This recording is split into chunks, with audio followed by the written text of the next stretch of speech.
Good morning. This is Dr. Timothy Scott back here. It's Wednesday morning, April the 13th, and I'm giving you my weekly video address. I tried yesterday to put out a video, but the technology just wasn't going to let me do it yesterday. I tried and tried. It's probably spent 30 minutes trying to get this video out. It never happened. So I did another one today, and I want because I had some important issues I wanted to talk to you about. First of all, the thing that I wanted to really emphasize. Well, first of all, let me thank y'all. I had a few days off, and it was kind of a little experiment to see if the office still run as good and as smoothly as possible without me here. And it did. It did a great job, and everybody, the staff, all pitched in and made sure everything went right. And the goal here is for me, for the office to be functional and provide you with services, no matter which provider is or isn't here. We're all human. We're all going to get sick. We're all going to have obligations. So how do you make a clinic so that we're not dependent on one person? And that's what we've been playing with, and it's working out really good, and it takes your cooperation, and I appreciate it in advance. So the thing I want to talk about today that was really important that I had on the video yesterday is I constantly am getting feedback from patients who see other doctors, mainly specialists, who don't feel like they get enough communication from that specialist regarding their disease. And that's a very prominent issue. And I think that I somewhat understand some of it. First of all, I understand how it feels to be a patient and not getting the information you need. Now, I know a lot of background information because I'm a doctor, but I could imagine how difficult it is or how scary it is for you to be looking at big words and diseases and cancer and things like that, and not understanding completely what it means and what it means for your life, and really not having anybody to communicate with you on a level where everybody can understand. And I think that is, as a primary care physician, that is part of my job. My job is to help you with that.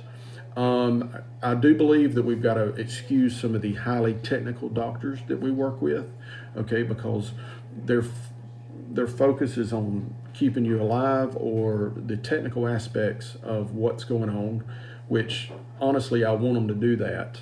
And I would even trade off a lot of personality issues for competency, right? And we know that's a dynamic there. But the point is, I'm here to help you mediate some of that. And certainly if you're frustrated with the other doctors or your specialist or you don't know what's going on, I can help mediate that, because a lot of times I'll understand what they're doing and I'll understand what the problem is, and I can just help you talk through it, and I want to help you, okay? That's part of my job here. Is we want to help you understand what's going on, help you interpret what the specialists say or do to you, and try to help figure out. Plus, if you come and talk to me, I'll tell you what questions to ask the specialist to get the information you need, okay? Because sometimes they have to be asked very specific questions, and most people don't know what those questions are. So I consider that a very valuable part of my job, okay? So I'm not going to be surprised or anything if you come in here and say, I need help figuring out what these folks are doing or these other doctors are doing. We'll talk to you. We'll work through it with you. That's what we want to do. We want you to get information so you can make good, educated decisions and have a realistic expectations about what's going on with you. So use us for that capacity. We're okay with it. Next is, let's talk about COVID a little bit. COVID internationally seems to be dropping precipitously. The Georgia map still looks pretty good. I'm holding my breath, hoping that we don't get another round. This latest round, though, I am listening. There is a variant going around, but there's almost no deaths. So that's very reassuring. With that in mind, people are saying, well, they've come out with a new booster. Should I get it or should I not? What is your opinion? My opinion is hold your horses. Let's just wait. If you've been vaccinated, I feel that you're appropriately covered. But I want to see what happens with this virus. And all I'm doing is saying, hey, I don't know if it's necessary for you to be exposed to the risk related to the vaccine, which there is a risk, but it's minuscule, if this disease is not going to be a part of our lives in the future. And that's really what I'm banking on. So let's just see what happens. Let's see how it goes. And I'm and based on what's happening is what I'll do to or advise you of. Okay, but right now I think it's safe to hold your horses on that. One thing, actually, I want to talk to everybody about. This is kind of an interesting issue because I think it's causing chaos here in the office, and that is medication refills. So number one, we ask you all the time to bring in your meds to every visit. And yesterday I had 2 or 3 people who refused to bring in their meds, and every single one of them had a problem with the meds that we could not resolve because they didn't bring their meds. It's like the only reason they were here. And that is still baffling to me, okay, in the sense that you would come to the medicine doctor to talk about your medicine and then not bring your medicine. Bring your medicines in their bottles. Again, almost every time somebody doesn't bring their medicine, they've got to call home, which nobody's got time for that, or has to go call the pharmacy or something like that. Bring your medicines in. Make it easy for you and us. Plus, while you're there, we will see if you need any refills, and we'll proactively refill all your medicine if we see that you're low on certain medicines, because we don't want you to run out. That's for sure.